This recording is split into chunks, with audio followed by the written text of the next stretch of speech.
जय गजानन जय तू संस्कृतम. भगवान दत्तात्रेय महाराज यदूंना आपल्या 24 गुरूंबद्दल सांगतायत. पहिला गुरु सांगितला भूमाता, पृथ्वीला गुरु केलं. त्या पृथ्वीचं वर्णन करताना काल ओघात राहिलेला एक मुद्दा आधी घेतो आणि मग आपण दुसऱ्या गुरूंचं चिंतन करू. भगवान श्री दत्तात्रेय महाराज सांगतायत की पृथ्वीकडून मी सहनशीलता, क्षमाशीलता शिकलो. बरं, ती केवळ पृथ्वीमध्ये आहे का? तर त्याचं उत्तर आहे नाही. त्या पृथ्वीपासून तयार होणाऱ्या प्रत्येक गोष्टीत आहे. आणि म्हणून त्यांनी एक नग नावाचा शब्द वापरला. नग कशाला म्हणतात? न म्हणजे नाही, ग म्हणजे गच्छती, जो कुठेही जात नाही. म्हणून सामान्यतः पर्वतासाठी हा शब्द वापरला जातो की तो जागचा कुठे हालत नाही. त्या पर्वतामध्येही ते गुण आहेत. पर्वतही क्षमाशील आहे. किती त्याला खोदलं, त्रास दिला तरी तो आपल्याला सहन करतो आणि क्षमा करतो. पर्वतामध्ये गुण आहेत. थोडंसं आणखीन तो शब्द व्यापक करा. न ग एवढ्याच अर्थाने जर वापरायचा असेल तर जागचा हलू न शकणे या अर्थाने तो शब्द वृक्षांनाही लागू पडतो. ते नगच आहेत कारण ते जागचे हलू शकत नाही. त्या वृक्षांमध्ये सुद्धा तो गुण आपल्याला पाहायला मिळतो. का? कारण त्याला झाडांना जेव्हा फळं येतात तेव्हा आपण त्याला दगड मारतो. झाड सहन करतं, नुसतं सहन नाही करत, वरून आपल्याला फळं देतं. किती मजेदार रचना आहे, लक्षात घ्या. म्हणून सहनशीलता, क्षमाशीलता पृथ्वी तत्वापासून तयार झालेल्या अचेतन असणाऱ्या पर्वतामध्ये सुद्धा आहे किंवा सचेतन असणाऱ्या वृक्षांमध्ये सुद्धा तो गुण आपल्याला पाहायला मिळतोय. आपल्याला सांगायचंय दत्त महाराजांना की लक्षात घ्या, जर अचेतनांमध्ये तो असेल, जर सचेतनांमध्ये तो असेल, तर याच पृथ्वी तत्वापासून प्राधान्याने निर्माण झालेल्या आपल्या या पार्थिव देहामध्ये हे गुण असायला पाहिजेत की नाही, परोपकाराचा विषय असायला पाहिजे की नाही, हे सांगण्यासाठी पहिला गुरु सांगितला भूमाता. दुसरा गुरु ते आपल्या समोर सांगतायत वायू.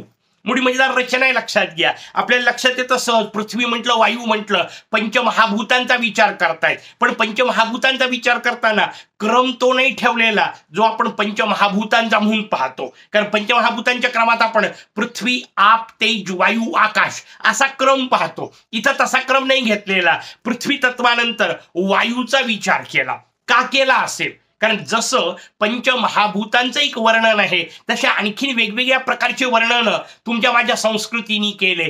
पंचकोश नावाचा विचार आपल्याकडे वापरलेला आहे. मग त्या पृथ्वी तत्वापासून तयार झालेला जो स्थूल देह आपला बाहेरचा दिसणारा याला अन्नमय कोश असं म्हणतात. कारण हा अन्नापासून तयार झालेला आहे, अन्नाच्या भरोशावर चालतो, म्हणून याला अन्नमय कोश म्हटलं. या अन्नमय कोशाच्या मागे काय आहे तर त्याचं उत्तर सांगितलं प्राणमय कोश. आता ती रचना दत्त प्रभू लक्षात घेत आहेत की पहिल्यांदा देहाचा विचार केला अन्नमय, त्यानंतरचं तत्व कोणतं? प्राणमय तत्व. आणि म्हणून प्राणाचा विचार म्हणून वायूचा विचार आपल्या समोर आणला. हे कोशाचं वर्णन आपल्या समोर आहे. 5 कोश सांगितले. जसं अन्नमय सांगितला तसा प्राणमय सांगितला. पलीकडे मनोमय कोश, विज्ञानमय कोश, आनंदमय कोश. काल जसं आपल्याला सांगितलं वेदांत सार ग्रंथावर निरूपण याच मालिकेमध्ये आपल्या समोर उपलब्ध आहे, या युट्यूब चॅनलवर उपलब्ध आहे. आपण वेदांत साराचे सगळे व्हिडिओ पहा. हा विषय अत्यंत सविस्तर रीतीने तिथे आपल्याला ऐकायला मिळेल. पलीकडची महत्वाची गोष्ट सांगतो, जेव्हा वायूचा विचार सुरू केला तेव्हा दत्त महाराज तो विचार 2 पद्धतीने मांडतात. 2 पद्धती म्हणजे काय? भारतीय संस्कृतीमध्ये वर्णनाचे जे वेगवेगळे प्रकार आहेत त्या 2 प्रकार आपल्याला प्रामुख्याने पाहायला मिळतात. एक प्रकार असतो ज्याला व्यष्टी पद्धती असं म्हणतात. दुसरी पद्धत असते तिला समष्टी पद्धती असं म्हणतात.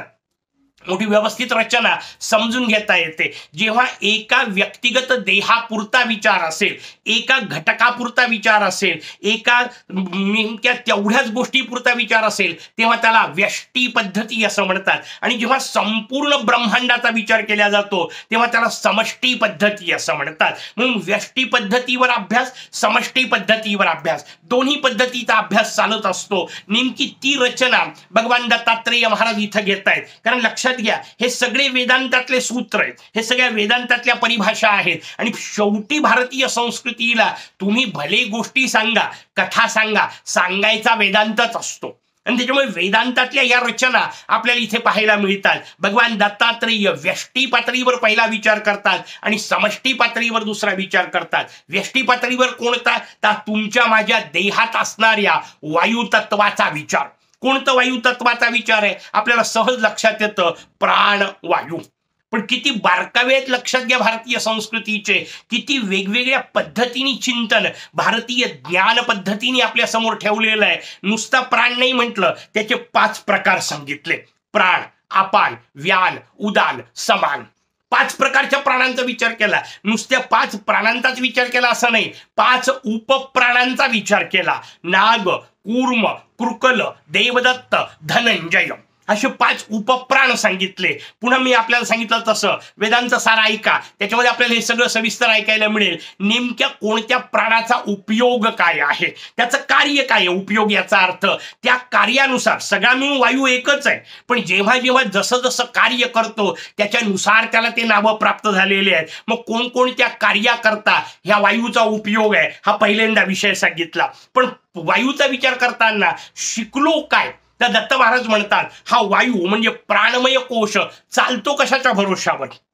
त्याचं उत्तर आहे पहिला जो सांगितला त्याच्या आधारावर, अन्नमय कोशाच्या. म्हणजे प्राणाला शक्ती कुठून मिळते? आपण जे अन्न ग्रहण करतो त्या ग्रहण केलेल्या अन्नाच्या माध्यमातून प्राणाला शक्ती मिळत असते. दत्त महाराज त्याचा विचार करतायत. जेव्हा तुम्ही अन्न खाताना तुमचे प्राण पुष्ट होतात, त्या अन्न नाही मिळालं तर प्राण शिथिल होतात. पण आता गंमत पहा, ते म्हणतायत मी त्या कोशाकडून काय शिकलो किंवा त्या वायूकडून काय शिकलो, तर जे अन्न तुम्हाला उपकारक असतं तेच जर जास्त खाल्लं, मर्यादेच्या पलीकडे ग्रहण केलं, मर्यादेच्या पलीकडे त्याचा स्वीकार केला, तर तेच अन्न त्या प्राण्यांना कासावीस करणारं ठरतं. किती मजेदार रचना आहे लक्षात घ्या. अन्नाच्याच आधारावर चालणार आहे, अन्नच ग्रहण करायचंय, अन्नाशिवाय तो प्राणमय कोश चालूच शकत नाही. म्हणजे अन्न बरेच दिवस जर सोडून दिलं तर प्राण जायची वेळ येईल. हा जो हिशोब आहे तो समजून घ्यायचा आहे. पण तेच अन्न जर एका मर्यादेच्या पलीकडे ग्रहण केलं ना तर अक्षरशः श्वास लागायची वेळ येईल. मग आपल्याकडे जेव्हा आपण भोजन करतो तेव्हा भोजन करत असताना एक मजेदार शब्द आहे, तो अनेकांना व्यवस्थित कळत नाही. या निमित्ताने समजून घ्यायचा प्रयत्न करू. आपल्याकडे सांगणारे आपले पूर्वज सांगायचे, आधीचे घरातले मोठे लोक सांगायचे सावकाश जो. आता हे सावकाश शब्दाचा अर्थ काय आपल्याला एकच माहिती असतो.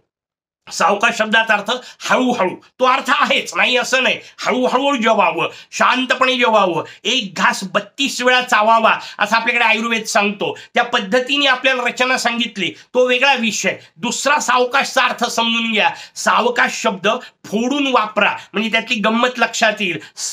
अवकाश, आणि अवकाश शब्दाचा अर्थ पोकळी. शिल्लक ठेवून जेवलं पाहिजे. भोजन करताना 4 टप्पे आपल्याकडे सांगितले.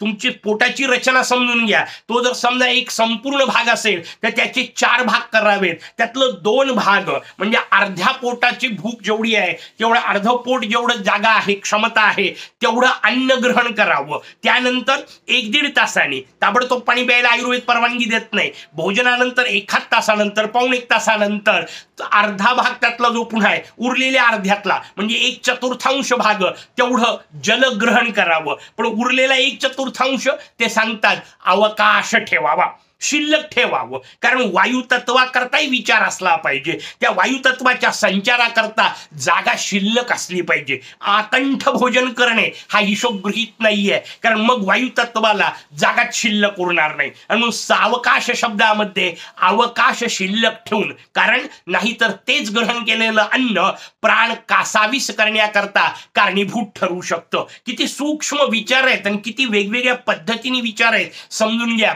ही रचना आपल्या समोर सांगतायत. म्हणून भगवान दत्तात्रेय सांगतात मी त्या प्राणांकडून पहिलं काय शिकलो, तर त्याचं उत्तर आहे जी गोष्ट आवश्यक आहे ती सुद्धा एका मर्यादेच्या पलीकडे घेतली तर मराठीमध्ये जी अत्यंत सुंदर म्हण आपल्या सगळ्यांना पाठ आहे, अति तिथे माती.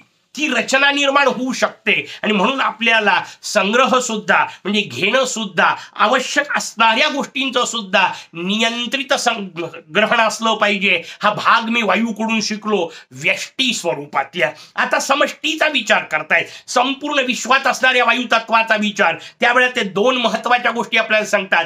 पहिली महत्वाची गोष्ट, तो वायू प्रवाहित असताना अनासक्त असतो. अनासक्ती ही त्याच्याकडून शिकलेली गुणांची रचना आहे. कशाला अनासक्त म्हणतात? दत्तप्रभू वर्णन करतात की तो वायू वाहत असताना एखाद्या वेळा बगीच्यातून जातो, पण म्हणून तो तिथं रेंगाळत नाही. मध्येच थांबला वारा व्हायचा का बगीचा आलेला आहे, सुंदर फुलझाडं फुललेले आहे, मस्त वातावरण आहे, त्या वातावरणात आपण थोडा वेळ थांबू, इथंच वेळ घालवू असा विचार वायू नाही करणार.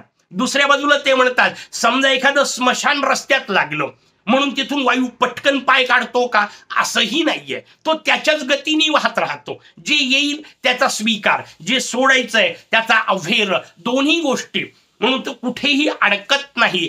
बगीचा आला, बाग आली, उद्यान आलं म्हणून थांबला असंही होत नाही. आणि स्मशान आलं, उकिरडा आला, घाणेरडी गोष्ट आली म्हणून तिथून पळाला असंही होत नाही. जे मिळालेलं आहे ते शांतपणे स्वीकारायचं. आपली गती आपल्याच पद्धतीने असली पाहिजे. बाहेरच्या कुठल्याही गोष्टींनी ती कुठल्याही पद्धतीने अवरुद्धही होता उपयोगी नाही, प्रभावितही होता उपयोगी नाही. किती मजेदार रचना आहे, लक्षात घ्या. आपल्याला जणू काही वायूच्या निमित्ताने दत्त महाराज सांगतायत जीवन कसं असलं पाहिजे. जीवन हे स्वभावानुसार असलं पाहिजे. ते अभावानेही प्रभावित होता उपयोगी नाही आणि प्रभावानेही अभावित होता उपयोगी नाही. याचा अर्थ प्रभाव आला म्हणून तिथे काहीतरी अडकलं, आपल्या गतीला अभाव निर्माण झाला असंही होता उपयोगी नाही. म्हणून प्रभावही नको, अभावही नको, स्वभाव असला पाहिजे.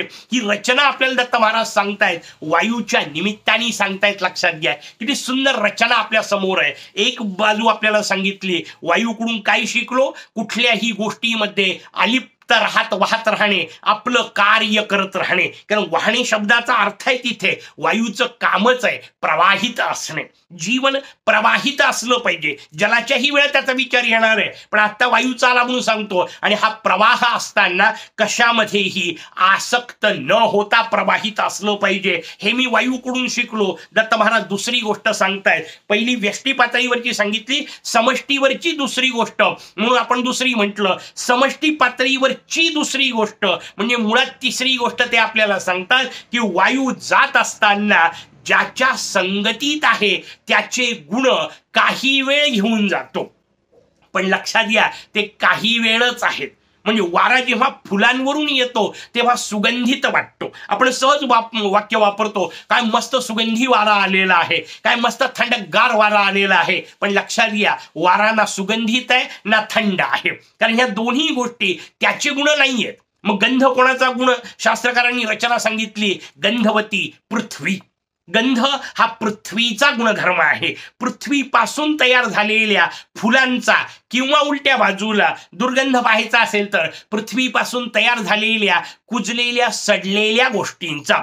म्हणून दुर्गंध हा असो की सुगंध असो हे दोन्ही पृथ्वी तत्वाचे गुण आहेत. त्याच्यावरून वारा जातो. तो जात असताना काय करतो, ते सूक्ष्म कण आपल्या सोबत घेऊन जातो. म्हणून वाहताना वारा त्या गुणांना घेऊन जात आहे, दुर्गुणांनाही घेऊन जात आहे. गंमत अशी आहे, थोडा वेळ पुढे जाईल आणि एकदा पुढे गेला की तो ना सुगंधी उरतो ना दुर्गंधी उरतो. म्हणजे काय, तर त्याचं उत्तर आहे तो सुगंधही तो सोडून देतो, दुर्गंधही सोडून देतो. शीतलता उष्णता हे दोन्ही गुणधर्म कशाचे आहेत आपल्याला शास्त्रकार सांगतात. शीतलता हा जलाचा गुणधर्म आहे, उष्णता हा अग्नीचा गुणधर्म आहे. वायू जेव्हा आपल्याला थंड वाटतो तेव्हा याचा अर्थ तो जलावरून आलेला आहे, पाण्याचे कण घेऊन आलेला आहे. मग ते प्रत्यक्ष जलतत्वाचं असलेलं सरोवर इत्यादी गोष्टी असतील त्याच्यावरून आला असेल, किंवा पाऊस पडत असल्यामुळे आलेला असेल. पण तो थंडावा जो आलेला आहे ना तो वाऱ्याचा नाहीये, लक्षात घ्या. तो वायू तत्वानी सोबत आणलेल्या जलतत्वांच्या सूक्ष्म कणांचा आहे. म्हणून वाऱ्याचा गुणधर्म नाही. उलट्या बाजूला जेव्हा तोच एखाद्या तापलेल्या गोष्टीवरून येतो, आगीवरून येतो, भडकलेल्या वडवाग्नीवरून येतो तेव्हा वारा गरम येतो.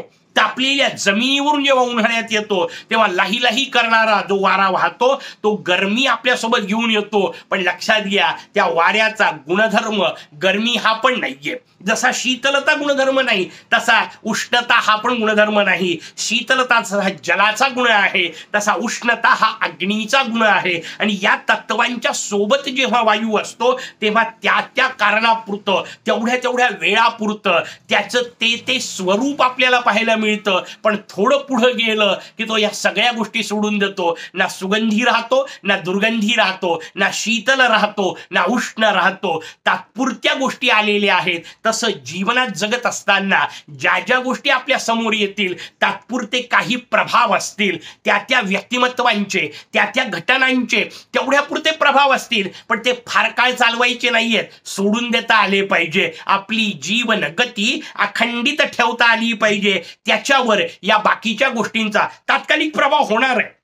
जीवनात एखादी आनंदाची गोष्ट घडली, तेवढ्यापुरती प्रसन्नता यायलाच पाहिजे. जीवनात एखादी वाईट गोष्ट घडली, तेवढ्यापुरतं दुःख व्हायलाच पाहिजे. माणूस दगड नाहीये, लक्षात घ्या. या सगळ्या गोष्टी होणार, पण हे सगळं होत असताना किती वेळ चालवायचं याचं भान असलं पाहिजे. भगवान दत्तात्रेय म्हणतात, वायूकडून मी ते शिकलो की कुठल्याही गोष्टीला फार काळ चालवायचं नाही. तात्पुरता त्या घटनेचा प्रभाव म्हणून काही वेळा आपले गुण तसे वाटतील, पण ते गुणही नसले पाहिजे, अवगुणही नसले पाहिजे. दोन्ही सोडून जगता आलं पाहिजे. जसं अत्यधिक स्वीकार नाही, व्यष्टी पातळीचा विचार सांगितला, तसं कुठल्याही गोष्टीत आसक्त न होणे आणि कुठल्याही गोष्टीचा प्रभाव अधिक काळ न टिकू देणे, ही गोष्ट मी वायुतत्वाकडून शिकलो, असं भगवान दत्त महाराज यदूंना सांगतायत. तिसऱ्या गुरुचा विचार पुढच्या भागात उद्या. तोपर्यंत जयतु संस्कृतम.